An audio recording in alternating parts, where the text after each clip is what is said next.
देखिए, अंताब में उपचुनाव हो रहा है और ये सबको ध्यान में रखना है कि भाई क्यों हो रहा है उपचुनाव। उपचुनाव इसलिए हो रहा है कि भारतीय जनता पार्टी ने पिछले जो मुख्य चुनाव थे हमारे विधानसभाओं के, उसमें एक ऐसे उम्मीदवार को उतारा जिनका आपराधिक रिकॉर्ड था और वो भी इलेक्शन में एसडीएम के कनपट्टी पे रिवाल्वर रख करके और बदमाशी की गई थी। सुप्रीम कोर्ट तक वो हारे, सजा हुई और उसके बाद में उनको डिस्क्वालीफाइड किया गया और डिस्क्वालीफाइड करने के बाद में उपचुनाव हो रहा है। अब भारतीय जनता पार्टी एक मुद्दा लेकर के चुनाव लड़ रही है कि साहब ये तो बदमाश है, ये है, वो है, करप्शन के अनर्गल आरोप लगा रही है।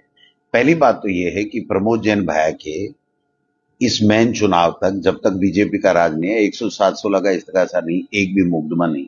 दूसरी बात, डबल इंजन की सरकार है, 2 साल से यहाँ बीजेपी है, 10 साल से वहां पर केंद्र में बीजेपी की सरकार है।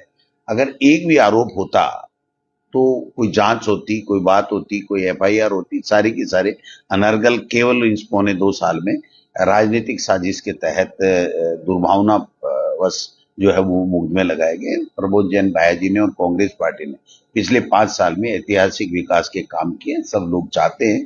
धार्मिक प्रवृत्ति का आदमी है, सामाजिक सरोकार रखने वाला व्यक्ति है। तो मैं समझता हूं कि जो कांग्रेस ने काम किए हैं, कांग्रेस के समय में जो विकास हुए हैं और प्रमोद जैन भाया ने जो अपनापन और लोगों के बीच में रह करके लोगों की सेवा की है, तो अब प्रमोद जैन भाया कांग्रेस के उम्मीदवार हैं। वहां कांग्रेस जीतेगी और 2.25 साल से जिस प्रकार से भारतीय जनता पार्टी की जो पर्ची सरकार है, सारी की सारी योजनाएं जो जनहितैषी योजनाएं थी, जो कांग्रेस सरकार ने समय की थी, चाहे वो चिकित्सा की हो, शिक्षा की हो, वृद्धावस्था पेंशन की बात हो, चाहे बच्चों के लिए कोई योजना लेकर के आए हों, चाहे किट, जो गरीब के अन्न का किट और मसाले का किट देने की बात हो, चाहे और कोई योजनाएं हैं, सब योजनाओं का बंटाधार कर दिया इन्होंने। और केवल केंद्र से टाइम पास कोई भी बात आती है, कोई प्रोग्राम आता है, उसको राग अल्पाते रहते हैं। यहाँ पर ब्यूरोक्रेसी हावी है, मंत्री मुख्यमंत्री की चल नहीं रही और एक दुर्भाग्य है इस प्रदेश का कि ऐसी एक पर्ची खुली है और जिससे इंडिपेंडेंट स्टेट था ये राजस्थान, इसको केंद्र शासित प्रदेश कर दिया, यानी केंद्र सरकार इस पे रूल कर रही है। और ये जाकर के हाजिरी दे आते हैं वहां से मुख्यमंत्री जी, 2-4 दिन 10 दिन से जाके जो है वो अपनी हाजिरी दे आते हैं। तो मैं समझता हूं कि अब लोग ठगा महसूस कर रहे हैं और आने वाले समय में कांग्रेस पार्टी अंततः चुनाव भी जीतेगी। नगर निकाय और पंचायत राज के चुनाव, ये बौखलाहट है, इनमें हार का डर है और इसकी वजह से नहीं करा रहे। एसआईआर के माध्यम से वोट चोरी करना चाहते हैं।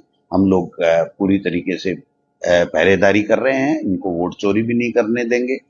एक न एक दिन इनको पंचायत चुनाव और नगर निकाय के चुनाव कराने पड़ेंगे और वहां भी कांग्रेस पार्टी जीतेगी, क्योंकि धरातल पे कुछ भी नहीं हुआ। जो हमारे कांग्रेस के समय में जो काम हुए थे डेवलपमेंट के, उनका पैसा ही ठेकेदारों को ये पेमेंट नहीं कर पाए और अब तो आर्थिक स्थिति इनकी बहुत दयनीय है और आपसी जो झगड़े जो है वो बहुत टुकड़ों में बट गए ये लोग बाग। वसुंधरा जी का अपना ग्रुप हो गया है, भजन लाल जी का अपना ग्रुप हो गया, गजेंद्र सिंह जी का अपना ग्रुप हो गया, दूसरे नेताओं का अपना ग्रुप हो गया, किरोड़ी जी एक अलग ही चीज है। तो ये सारी चीजें जनता इससे परेशान है और जनता सफर कर रही है। क्या कुछ विशेष मुद्दे रहने वाले हैं? देखिए, विशेष मुद्दे हमारी कांग्रेस की अच्छी योजनाएं, अच्छा विकास के काम, प्रमोद जैन भाया का ऐतिहासिक विकास का काम और ये 2.25 साल की इनकी भारतीय जनता पार्टी की विफलताएं, ये सारे के सारे। और लॉ एंड ऑर्डर तो आप देखिए है ही कहाँ, सरेआम गोली मार रहे हैं, रंगदारियां चल रही हैं, अपराधी में कोई भय नहीं है, अपराध बढ़ रहे हैं, बजरी माफिया हावी है।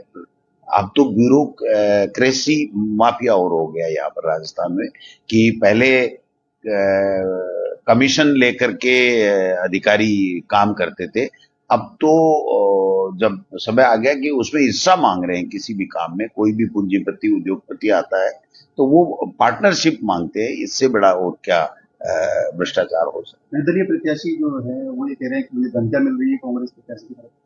कोई कांग्रेस प्रत्याशी को धमकी देने वाला व्यक्ति नहीं है। आपने सोशल मीडिया पे देखा होगा वो किस तरीके की अनर्गल भाषा करते हैं, रहने नहीं दूंगा, ये विदेश में छोड़ करके भागना पड़ेगा, उसके 3 पीढ़ी तक चुनाव लड़ने लायक नहीं छोड़ूंगा, ये कोई भाषा नहीं होती है लोकतंत्र में। इस तरीके की भाषा, कभी मेरे को गाली देते हैं। जब देवली उनियारा में टिकट नहीं मिली थी उनको, तो दूसरे दिन मेरे पास आए थे, मैंने उनको कहा था कि आप आगे भविष्य में देखना, तो उन्होंने कहा ठीक है भाई साहब। बाहर आकर के बयान दिया था, डोटासरा बहुत सच्चा इंसान है, बहुत अच्छा इंसान है, मुझे सही बात बता दी और मैं अब कांग्रेस के साथ रहूंगा। फिर लड़ लिया चुनाव, फिर पहले लड़े ही थे, छबड़ा से लड़े थे, फिर देवली उनियारा से, अब बारा से, अब भगवान ना करे बीच में और कोई चुनाव